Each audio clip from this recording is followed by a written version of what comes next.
Welcome back to the On Adventure podcast. I'm Josh Self, and I'll be your host today. The conversation you're about to listen to is with a lady that I'm pretty fond of, Connie Grant, who has since turned 91 years old since our conversation earlier this year, is definitely a force to be reckoned with. What I really enjoyed about this conversation is her unending curiosity about what adventure could be next. Even still at her age, she's looking at what else could she do to find the edges of her own limits. I think you'll really enjoy this conversation. She's totally open and honest about the things that she has explored during her lifetime. And I really appreciate the fact that she points out that it's never too late to start. So without further ado, here's Connie Grant. Connie Grant, we're recording in live and really do appreciate you being here today. Happy to be here. Yeah, this is super fun for me because, as I told you before, my hope and goal with doing this is for myself to be inspired by the pursuits that other people take to reach adventure in their own life.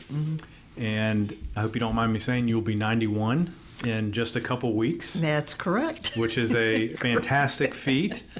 And so we've got, I think, several different directions that we can go with over your 91 years of how you have pursued adventure. So for anyone listening, why don't you just kind of give a brief introduction of who you are and where you're from and where you grew up? Okay, well, I'm from Syracuse, New York, and up in the cold country, up in beautiful, best-kept secret are the Finger Lakes and the Adirondack Mountains. They're really, really quite beautiful.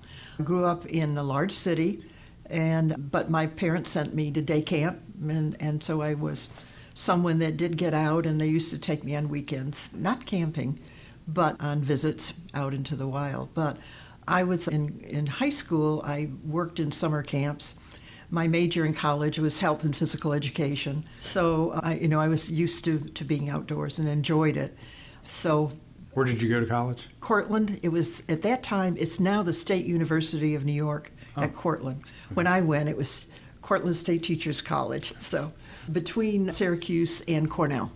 So we're down there in the middle. It was a wonderful school, and they, of course, have expanded and have a wonderful large campus now.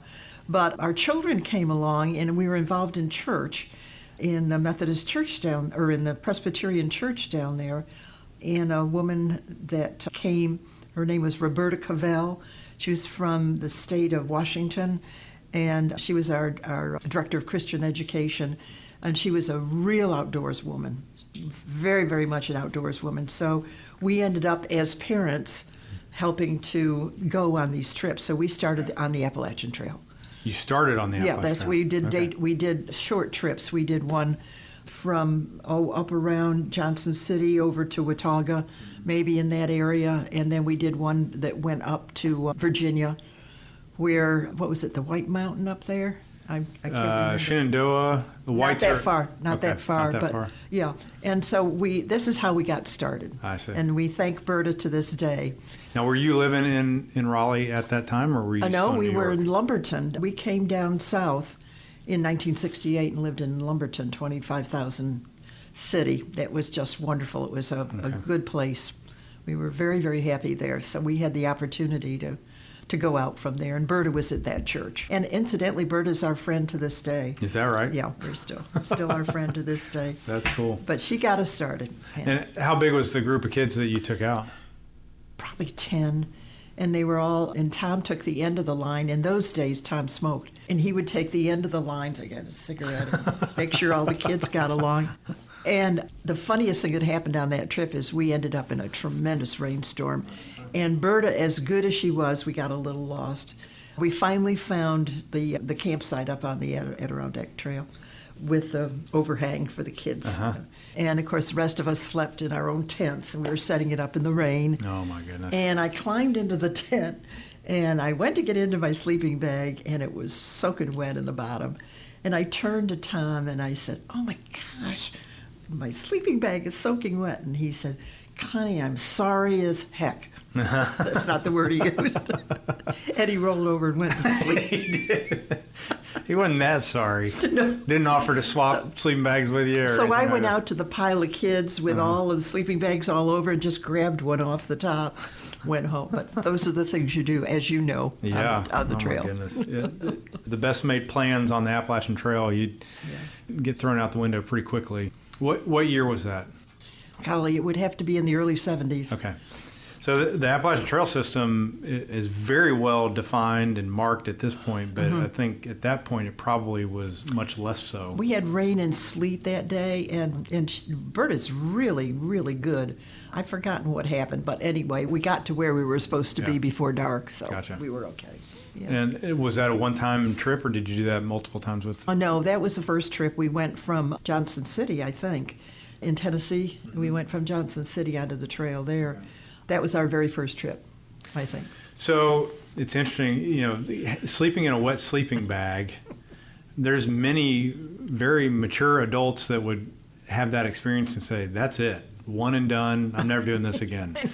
Clearly that didn't happen for you. No. So I guess tell me a little bit about your mentality, or what were your thoughts to when that happened and after the fact that made you go, I'll do this again. Well, I thought it was funny.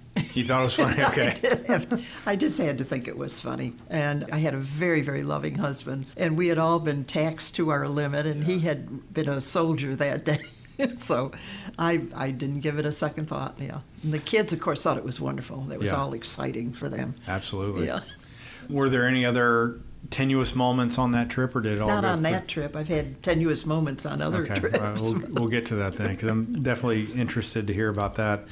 And we skipped over this a bit, but how did you get from Syracuse down to North Carolina? My husband was with the Pepsi-Cola company and on the bottler side, and his company sent him down to manage the Pepsi-Cola plant in Lumberton, North Carolina. Okay. They had the highest per cap of Mountain Dew in the United States. Is that right? It's a little town, big plant. Oh, my goodness. Yeah. It was wonderful, though. We loved it there. And how long did you live in Lumberton? 10 years. And then moved to Raleigh? They moved the corporate office from Pepsi, from Garden City, down to Raleigh, and Tom had been promoted and came up to be in the corporate office. That brought us in 1978. So we've been here a while. All right. So youth group to the Appalachian Trail. That's. It sounds like it went well. Could have gone off the rails pretty easily. But what's the next thing that comes to your mind as far as getting outdoors? We kind of blossomed into the Tetons. Our first experience with the Tetons was to go out skiing. And the family went out skiing, and we fell in love with it, and we ended up going out in the summer as well as the winter. So we did a lot of hiking in the Tetons too. And then from there we moved to the Grand Canyon. So those were, and Glacier. So the Tetons are an area that I had told you this a couple weeks ago. I have not made a trip out there. Tell me about one of your experiences of a trail through those mountains. But the interesting thing about going to the Tetons is you don't have, back when we were doing it in the late 80s and 90s and close into 2000 maybe, you didn't have to make reservations ahead of time, like you do at the Grand Canyon. Okay. And so you would just go into the office and make your reservations, which is great. So when you're on the trail, you might not see anyone all day long, and yet you might, but chances are you would not. I see. Is there a name of the trail? Or? Oh, there's different trails, and they all hike up into the mountains, into the Tetons. So going from north to south, there's different trails that go in. The one we took in was one more towards the south, and it was called Death Canyon. And it started from a lake that Nelson Rockefeller had a home, or I don't know if it was Nelson, the Rockefellers, let me say that, had a home at the end of it, and they had spent a lot of money helping the Tetons to become a national park. So, but that was the lake that they were on, and we hiked up through Death Canyon, and then we stayed at the bottom, and then the next day you take the tough rise to get up on the plateau, as you're hiking through the mountains. And then up there, it's just, you don't see anybody. I think the one person, we saw two people the whole time we were up there. One was a young man who was on his own, kind of hung with us for a while. Another man had a horse, 2 horses and himself, and he was going across the United States. With horses? With horses. Okay. Yeah. Our big encounter, the wildflowers were the big thing up there, and this was August, so I don't understand that. I was thinking about it when we were going to talk why there were so many wildflowers up there in August, but it was the only reason I remember it was August is when we came down. We came down in snow. It was the end of August, but it started to snow. So, that's the only reason I remember that. Yeah. Our big experience up there was we had a moose in the trail, and we had to wait until he decided to move. We got a little tired of it, so we kind of walked around him, probably too close, and some lady was on the other side waiting also, and she said, "You guys have got a lot of courage," so I knew we had probably gotten a little too close. Yeah, but we were lucky. Yeah, I mean, you were lucky. Those things can be very aggressive and do some damage. Did you come across any other wildlife on that trip? Well, you usually do, but nothing other than moose, really, and elk. But up there, that's pretty much it. And of course, it gets cold really quickly up there. So we were on the last of the trips. When we came down for those people that have been to the Tetons, we came down a Cascade Trail, which comes down to a lake, and a boat that takes you back over. Is it Jenny Lake? Mm-hmm. Yeah, okay. Yeah, Jenny Lake, you're right. I'm familiar with it enough that I've heard of the Cascade Trail. Yeah. And so you worked your way back to that and then came down to... But you were staying in Jackson Hole? No, we were staying there was a campground on Jackson. If I knew I was going to talk about this, I would have looked it up. There's a campground on Jackson Lake, and it was a cabin that we stayed in. Yeah, okay. And we used to go there a lot and stay there. It was at the Signal Mountain. It was Signal Mountain Campground. Okay. So even when you went out there, you guys were staying in a campground? Well, these were cabins. In cabins. And at Gotcha. at Jackson Hole or Signal Mountain, they were. Okay. So when we went to the Tetons, we stayed in dwellings and and then if we were going to backpack, one of the people that was working, like a waiter or someone would, for some extra money, would put us in his car and take us over we'd park our car at the end, and then he would take us down to the beginning and drop us off, and we'd be on our way. Gotcha. So we had a car when we got out. Yeah, that's a good way to do it. Yeah. So How challenging was the terrain? it's always challenging. Yeah. I just think it's always challenging to wear good equipment. And I always knew when I was tiring because I would start to trip. My toes, I wasn't lifting my feet up high enough, and that was the big clue. And of course, you usually have some rain, and you have to pull out your rain gear. But it's worth it, and we were always very careful. It wasn't until we took the Tonto Trail hike in the Grand Canyon that we got smart enough to realize that we saw a lot of international people, and they were using hiking poles. And we had never been exposed, or we didn't know about them. So at this point, that's fairly common to see people hiking. So we hiked without hiking poles. But I think, for me, I think my biggest pack was 25 pounds. Okay. That was about it for me. Tom carried 50, and I think it was 40 or 50. But that was plenty. Yeah. Some pretty good views on gorgeous. That hike. Yeah. Yeah, gorgeous. Yeah, just absolutely. Because when you're in the Tetons, you're hiking the crest of that mountain range. And up on top, you go behind the Tetons a little bit. But before you get there, there's lots of short trails. Like we spent one day in the same campsite up there and hiked out towards the east. And you could look down into Jackson Hole and the area. It was just gorgeous. Yeah. Man. It's do you still have pictures of those? I do. Yeah. I do. Yeah. That's really neat. Yeah. And did you do hike that area multiple times? No. We hiked that one time. Most of the rest of our hikes were day hikes, I think, in the Tetons. Okay. We took some pretty long day hikes. We were sort of at our apex of hiking, and we would take long trips hiking up into the mountains and down. We went up to Lake Solitude and down and some other places. How long was this trip? How many nights out were you? About 4 or 5 nights, maybe 5 nights out. Yeah. Yeah. Even in August, it got pretty cold at night. No, it wasn't bad. It was not until bad. Until it happened, Until you got the snow. Yeah. Okay. It wasn't too bad. Yeah. Well, that's pretty cool. We had great weather. We've always had pretty good weather. We've never gotten really rained out where it was just miserable. You mentioned something a second ago that prompted something in me to ask you, why were you guys doing this trip? So you're staying in a cabin, you're in a beautiful place. You could have just done day hikes into the mountains. what do you think it was that made you go, okay, let's go spend 4 or 5 nights out in the wild? Probably the trip we took with Berta up on the Adirondack Mountains. You get exposed to the backcountry, and it's just a love affair. It's just so beautiful. It's hard to explain, isn't it? Oh, golly. Yeah. It's just gorgeous, and it's worth... We didn't have any friends that were hikers. So we were a little different in that, and they just thought we were crazy. That we would, go to all that trouble with weight on our back and hiking and doing all this.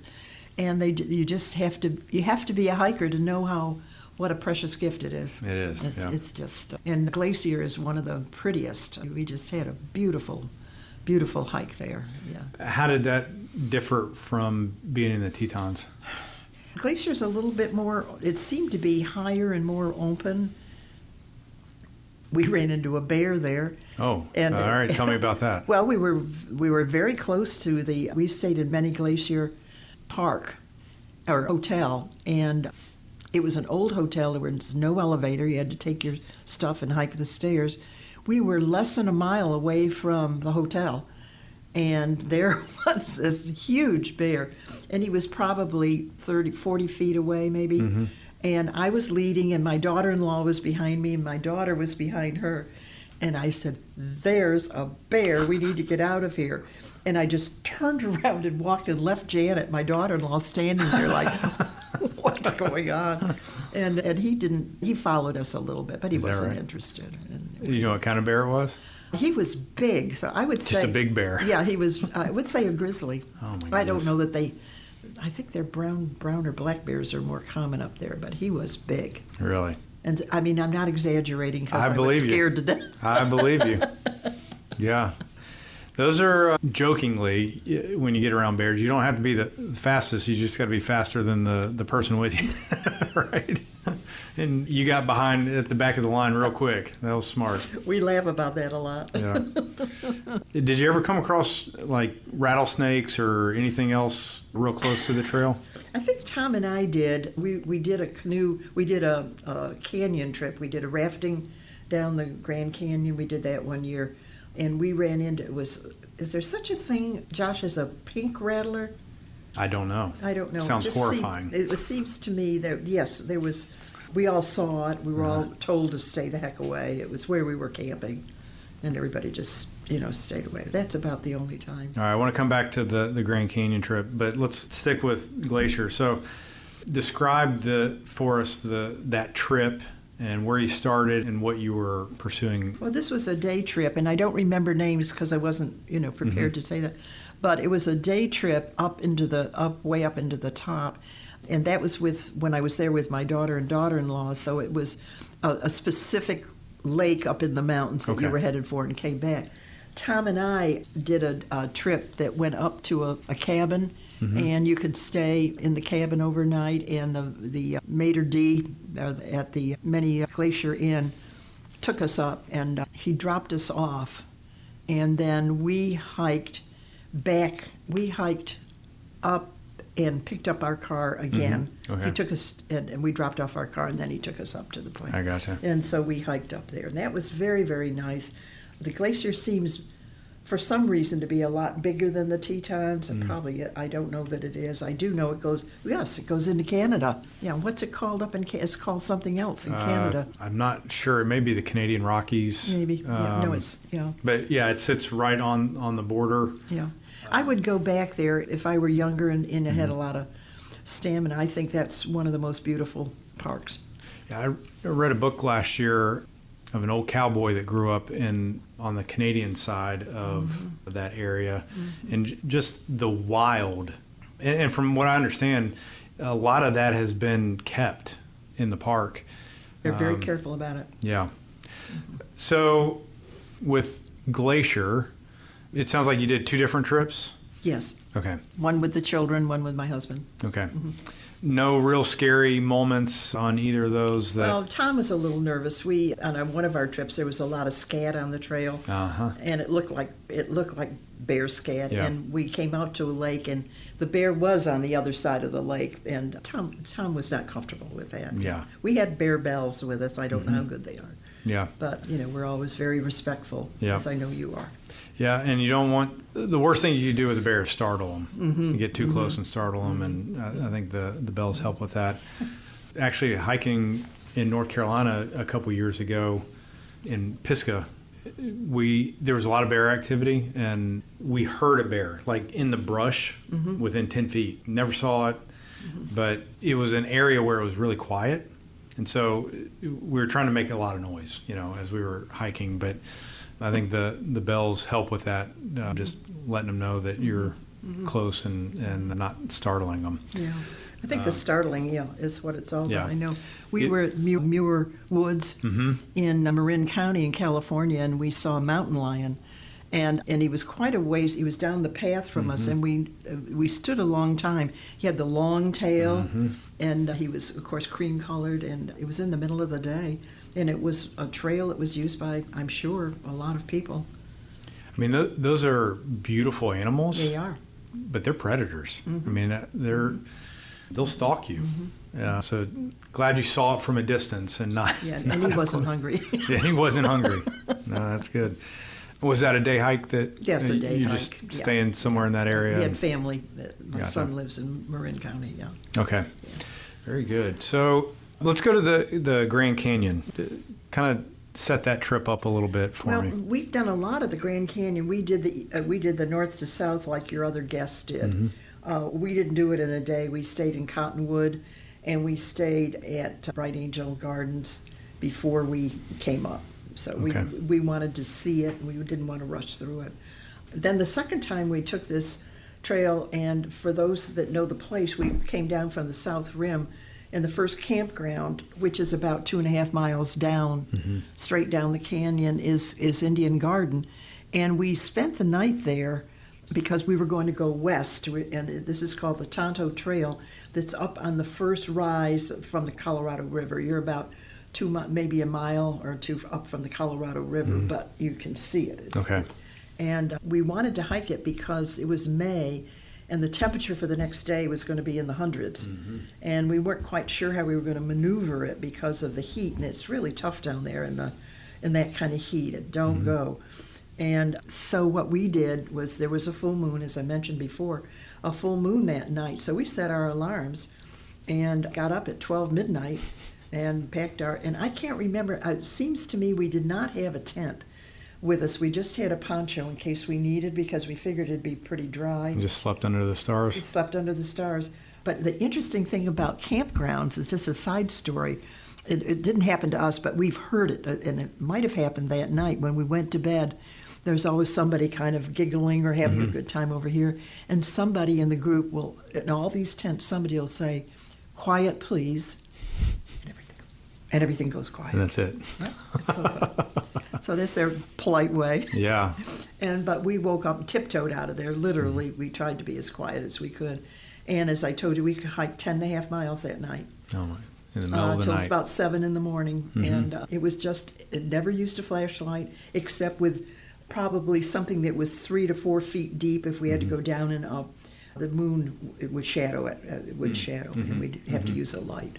But otherwise, we ended up in the morning getting to, it was called a Monument, I wrote it down, what is it? Monument Creek campsite. And that's where we went to and spent a couple days there and hiked down to the Colorado River. It was so hot down there that coming back from the Colorado River, we were following a streamlet, very strong water, and I would have to I kept my shirt wet, dipped my kerchief into the water, and I'd lay it on top of my head. I did that every 15 minutes because it would be bone dry. Yeah. And I was a little concerned about too much heat. Yeah, dehydration gets very bad very quick. Yeah, so it's really important to do that. Yeah. But it was a great trip. When we came out, we went up Hermit's Trail, which up at the top is Hermit's Rest, and it's a gift shop. And you can grab stuff to eat, and it's the ending and beginning point for some of the trails. But we hiked out to there. I think the thing that was most interesting is we ended up crossing over this huge area with big boulder rocks. So you were literally climbing over rocks.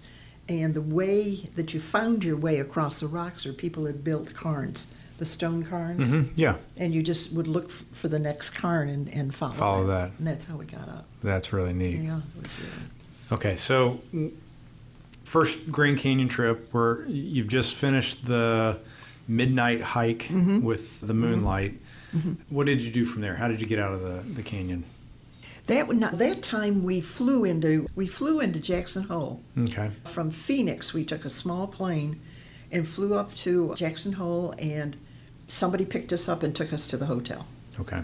And so we didn't have any car because we knew we were headed right down, and we were going to be down several days, 5 or 6 days, and then, coming back out. So, but after the midnight hike, did you have several more days in the canyon? Yeah, we may have spent a day or two, but we had no car. We didn't need one, and then we flew out. So I think we had made arrangements, so we flew out when we were so young. Okay, and then we never get tired of the day trips up there on top of the canyon. Just walking around up there, there's wonderful things to see. What is it about the canyon that stood out to you? It's so colorful and beautiful. It is so beautiful. It's just very striking. It's vast. It's huge. Yeah. The vastness, and to use maybe another word, the fierceness of that landscape is very different than being in big mountains like in Glacier or the Tetons. Yes. Do you have a preference? Do you like one versus the other? No. Tom had a preference. He loved the Grand Canyon. Did he? I did not. I love them. I love them both because they were so different. Tetons was more wooded, more forest, with mountain views, and then down into the valley. And of course, the Grand Canyon is all rock, just gorgeous, sandstone, and just gorgeous rock. So. That's interesting. So when you went back a second time to the canyon, you were saying that you did a rafting trip. Well, yeah, we did the north to south one year. Okay. 1 year we did the Tonto Plateau, and then 1 year we did the canyon. We did the rafting trip. Okay. And the rafting trip was hard because, as I said, we had someone that was very regimental, and you kept to the schedule and you had to do certain things, and which is appropriate. I mean, it's not a problem there. But it was just a whole different view of the canyon, down looking up, and we got in and swam, and near the end we were getting off at Bright Angel, and near the end we pulled into one of the canyons, and the canyon was all around us, and one of the rowers, one of the people that was rowing, a young woman played the flute, she played the flute for us, and we just sat in the dead silence with this sound effect all the way around us. It was pretty special. That had to have been just sensory overload. Yeah, it was. I mean, we were all speechless. Oh my goodness. Yeah, it was really nice. That's cool. Yeah. So tell me a little bit more about the rafting trip, though. Big rapids, small rapids? Big rapids, not the ones that are to the east of, to the west of Bright Angel. If the farther west you go. Well, we did do one other trip in the Grand Canyon. It was that they have the Supai Indian village. We hiked down to it and spent some time down there. But between Bright Angel and Havasupai, the rapids are really, really strong. And we had rapids strong enough, Josh, I knew we were doing something. Yeah. It's pretty exciting. Wow, that's cool. It's pretty exciting. But it had spots in between where it was quiet and you could get out and swim a little bit. Yes. Yeah, and places where you would camp. See, we were on the water probably 5 days. Oh my goodness! That's so a long and you'd time. pull over at night and eat, and we'd talk at night. It was lovely. It was really. Or our guide would read to us. It was very nice. Huh. Yeah. Was there anyone else in the group that you knew before the trip? Mm-mm. Everybody was from somewhere else, and all charming people. Just, is that right? Yeah, people that you get together with on things like that are always easy to get along with and thoughtful, careful. Yeah. It's been my experience being, back in different places. It's the people that you get to meet. They tend to be cut from a little different cloth than maybe the city dwellers that we're used to being around. As an example, I'm going to jump a little bit. We were coming out of the canyon. We got off at Bright Angel. We're coming out of the canyon. We're coming up, and we're almost up at the top we're coming up Bright Angel Trail. We're almost at the top, and behind us comes a mule group, so you kind of get out of the way so they can get by.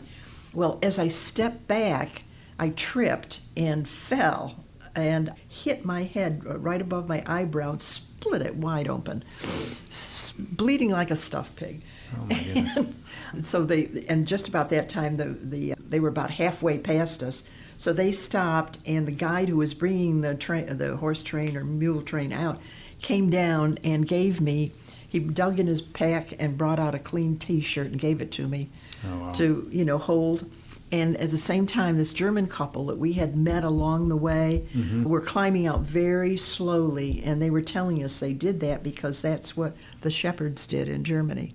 When they followed the sheep up into the mountains, they said you go very, very slowly. And he took my backpack. He was a big man, and he said, I will take your backpack. And so we hiked out with them. Yeah, oh my that was goodness. great. And I had to have stitches, and I had a big black eye. It looked like Tom had. He's saying, I promise I didn't. I wore sunglasses going on. But that was another kindness of strangers. Yeah. Little trail magic there. And they were doing all of the national parks in the United States. Interesting. Yeah, they were here with a lot of Germans.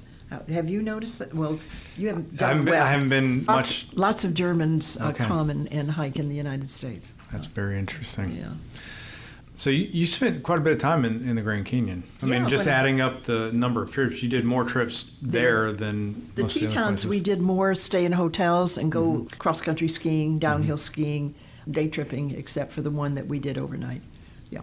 Again, not having done the Grand Canyon, but hiking in different places, whether it's within a day or within the trip, you get to a point where your body starts fatiguing, failing, saying, I don't want to do this anymore.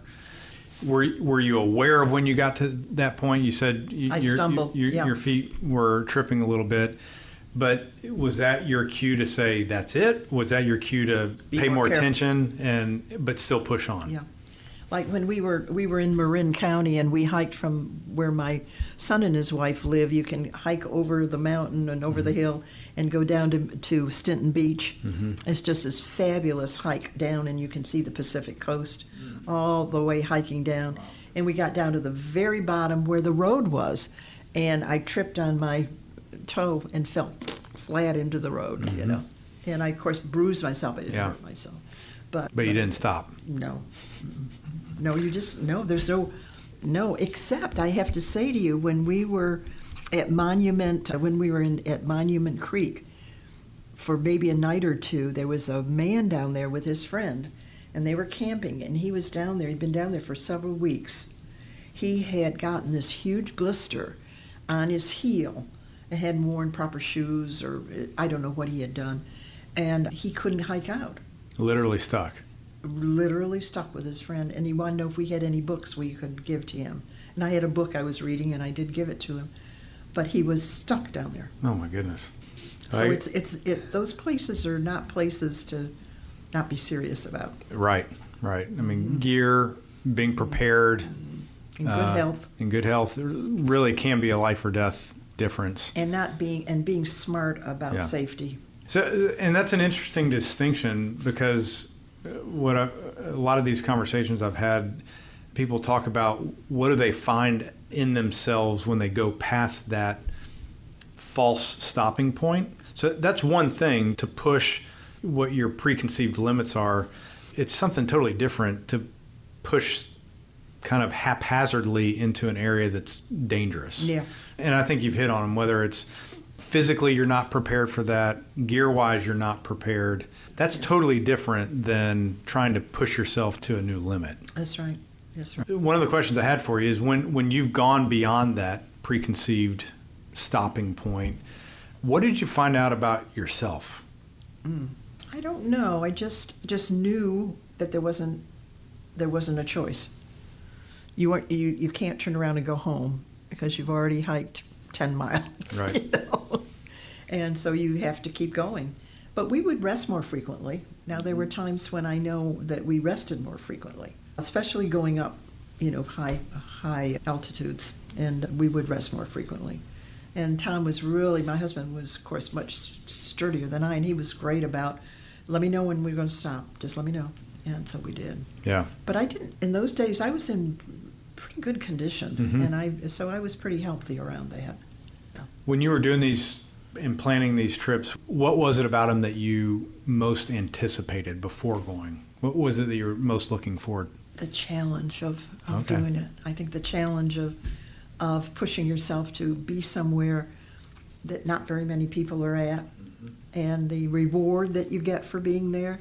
I mean, you feel great. Yeah. You sleep great, even though it's not the most comfortable sleep. It's deep sleep, though. Deep sleep. Yeah. And just a sense of peace. Yeah.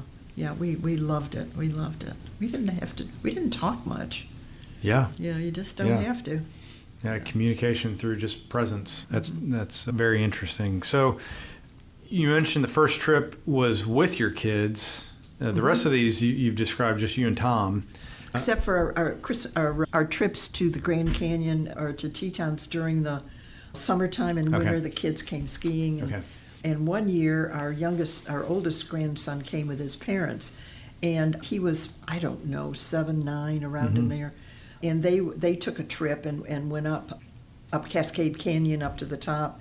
I think it's Lake Solitude up there. It was a whole day. You take the boat across Jenny Lake and hike up and down.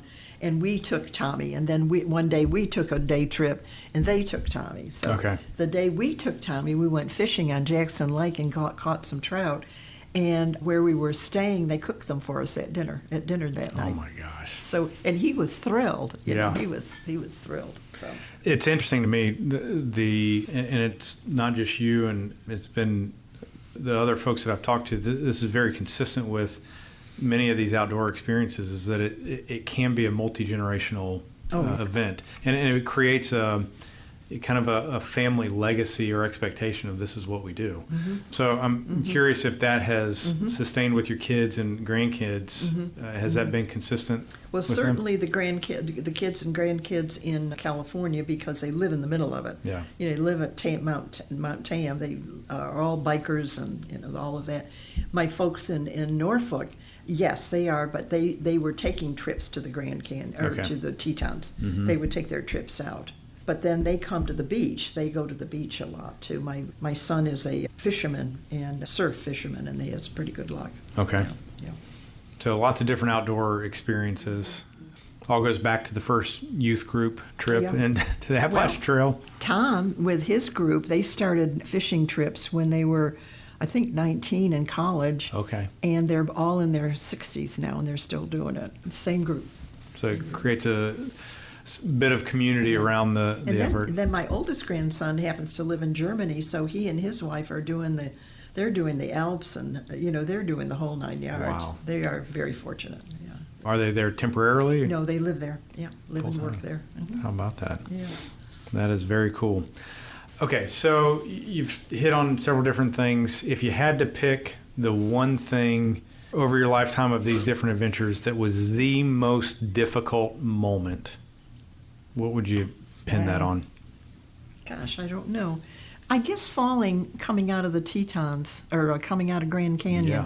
I think that was probably my hardest because it was pretty bloody, and there are a lot of people around, and you're thinking, yeah, and whiny. Yeah. But I got taken care of, and I still had to get up the rest of. How much more hiking did you have to do after Probably that? another mile. Okay.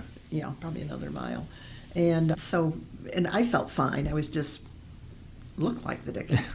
and then we went right away to a physician there, and he was some doctor that was covering on vacation for the other doctors, and he was, I don't know, he wasn't, I don't know what he was, I don't know what he was, but he was pretty proud. He said, that doesn't look too bad when he sewed me up. I think that was my worst, though, and I've never been in a place where I got in a jam and I was just frightened to know what to do. I think the closest I came to it is I was hiking in Bryce, and all the what do they call them, the Hulus or the who? Anyway, I was down in the canyon hiking with my youngest son, and he went ahead of me and on into the woods, and then when I got there I couldn't find him. Oh my and gosh. I got this little ruff of, this little frill of like, oh my God. What am I going to do? Yeah. And he came back and said, hey, here I am. Come on. Yeah. Brief moment of absolute panic. Yeah. Absolute panic. Yeah, parents' worst nightmare. I was lost, not him. Yeah. All right, let me, just a little different train of thought, just kind of some quick questions. You tell me what is the first thing that comes to your mind. What's your favorite book? Oh my gosh. I can't tell you right this minute, and I do have a favorite. Can we come back to that? Yeah, we can come back to it. If you had an entire 24 hours that you could do absolutely anything that you wanted to, how would you spend that day? 24 hours? Well, I'd probably be at the mountains or the beach. Okay. I would like that. Do you like one more than the other? No, I love them both. I would like a good book.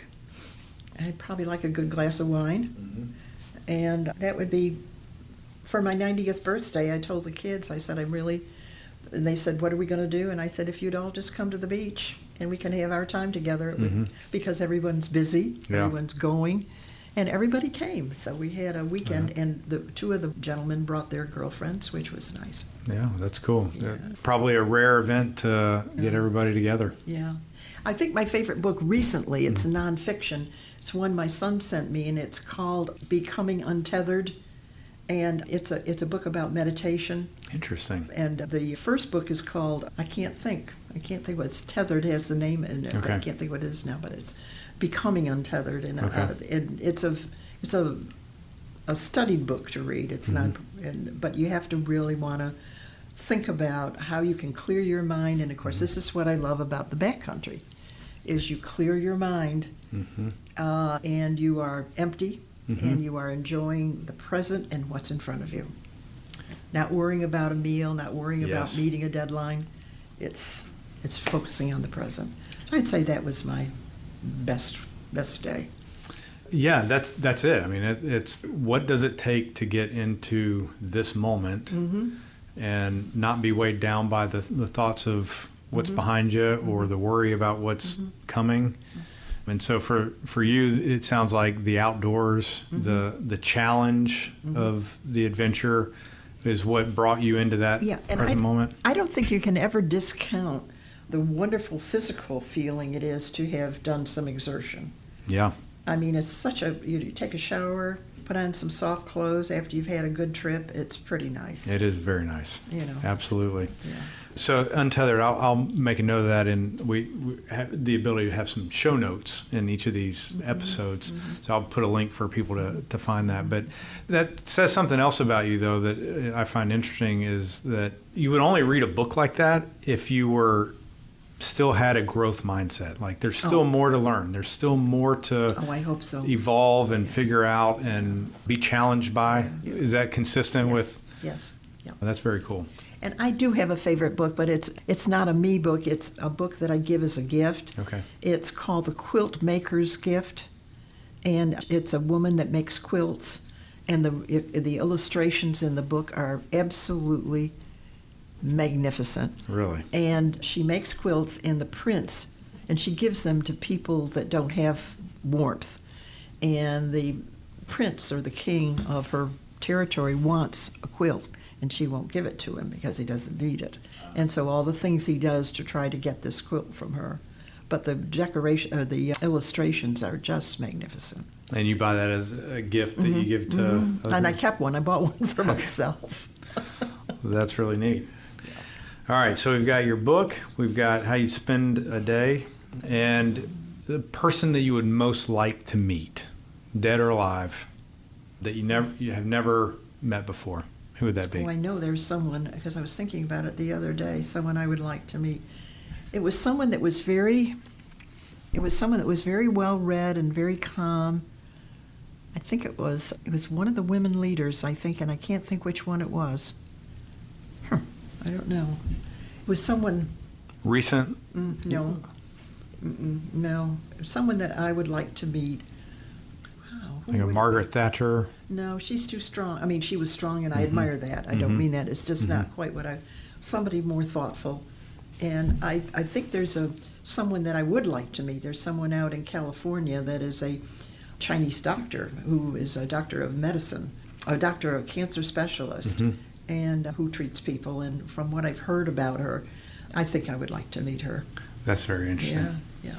Again, that to me goes back to kind of that growth or beginner's mindset of wanting more of that for yourself, seeking the challenge and the growth for yourself, but also seeing it in somebody else. They go, oh, they're going after it. They're on the edge of something really interesting, and you'd want to have a conversation with them. So those questions really, for me, have a way of weaving back to these same adventures and why you do them, what you figure out as you're out there.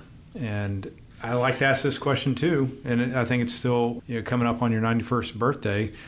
What are the things that you would like to continue to pursue to reach those challenging points? I'd like to do more reading. I have several groups of friends that I care a great deal about, different places in my life that I love to stay in touch with. I want to be around people that are non-judging. It's not our place. It's part of who I am. It's not my place to judge. And I just want to be around people that let people be who they are. Yeah. And that would be very nice. Would you say that people that you came across, the connections that you made while you were out in the wilderness, fit that mold where it was non-judgmental and very accepting? Except for my canyon leader. Yeah. Who was, but he had a big job, so I have to be fair to him. He had a big job to do. But I just like, accept you who you are. Come join us. We're glad to have you. Yeah. Very neat. As a matter of fact, Berta Cavell, my friend that you've heard me speak of, she's probably the closest to it. Is that right? Yeah. She's quite an interesting person. There's a lot of talk now around health and longevity and this idea of lifespan, of where the average human life expectancy is continuing to extend out. COVID was the first time we've really seen a dip in that average life expectancy, and it's a small one. It'll be temporary. But to me, that's not interesting. Just extending life.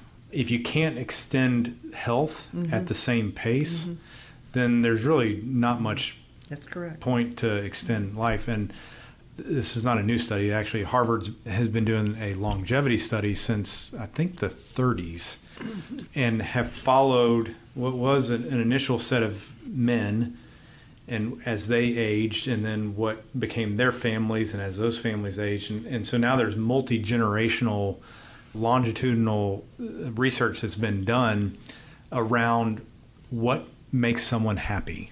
So if someone goes through life, pursues the things that they pursue, and get to the end, for the ones that can say that they were content and happy with their life, what are the key factors? Like, if we could bottle it up, I think that was the whole point of the original study. And now, 80, almost 90 years into this study, the key component, and there's several, but the key thing that they have highlighted is deep connections. And you just described that. Not a ton of people, but there's enough people that you can feel comfortable and yourself around. They can be comfortable in themselves around you, to really have that deep sense of knowing and being known. And it's very important to me. Yeah. Was that natural? I mean, or has it been a conscious thing? I don't know. I do know that I went on in my 40s and went back to college and got a master's degree in counseling. Oh, there's that beginner's mindset again. Sort of, yeah. I was in school with, my husband had 3 kids and me in school, bless his heart. Wow. And I think that, when you go through that training, you kind of get counseled yourself, and I think that's been a wonderful gift to me. And my daughter-in-law is a marriage and family counselor, therapist, and she feels the same way, that it's been a gift to her. Wow. So tell me again what your master's was in? Counseling education. Okay. Yeah. At NC State. It was a wonderful program. So some of this awareness and presence that come out of that program? Absolutely. Okay. Yeah. Very grateful for it. And what year would that have been? It was 1978. Okay. And to 1980. Yeah, so that's very leading edge of mental health. And I couldn't have gotten into that program now. So I was really lucky to be able to be part of that. Yeah. Is that part of what your company that you ran for several years? We did personal and career counseling. Okay. Did a lot of training. Eventually moved over mostly into corporate coaching. Corporate coaching, gotcha. But it all started with your master's and And I went to Peace College. I was at the end, I headed up their Career and Life Planning Center at Peace. Okay. Yeah. And how long did you do that kind of work? Well, it was 6 years I was at Peace, and then I had my own business. I just did my last thing about 4 years ago, 4 or 5 years ago. So it's been a long time. That's really cool. Yeah, so it was good. Well, great. For anybody else that's listening and wants to pursue adventure and presence and being just in the moment, whatever age that they're at, what would be your encouragement to them? My encouragement, it would be, there's so many places that you can enjoy and get satisfaction from. I think it has to do with what are your own abilities. You don't want to do something that's too hard. You don't want to do something that's too stressful. Don't want to do something that's too expensive. So I think those are all criteria that it can be a very small thing, but if it's a place where you can be thoughtful and open and relaxed and free of things, then that's a place to go. Yeah, that's good. And we didn't get into this very specifically, but the ages that you were when you did these different things, you started in your maybe 30s and 40s, and you did 40s, yeah. Did your last Grand Canyon trip that you mentioned was 70s. in your 70s. So age doesn't need to be a limitation. Yeah. And hopefully, I think if you're someone that is physically active, then these things of hiking or walking or traveling become a little easier because your body is in better shape. Yeah. I think that there's no question about that. But that doesn't mean that you can't go and do if you can't accomplish all those things. Yeah. That's great. Well, Connie, thank you very much. Thank you for having me. So much fun. Appreciate it. Me too. Enjoyed it. And we'll see where it goes. All right. Thank you. Okay. Man, I really enjoyed that. I hope you did as well. The next one will be coming at you in a couple weeks, so stay tuned. Until then, I hope you have your own great adventure.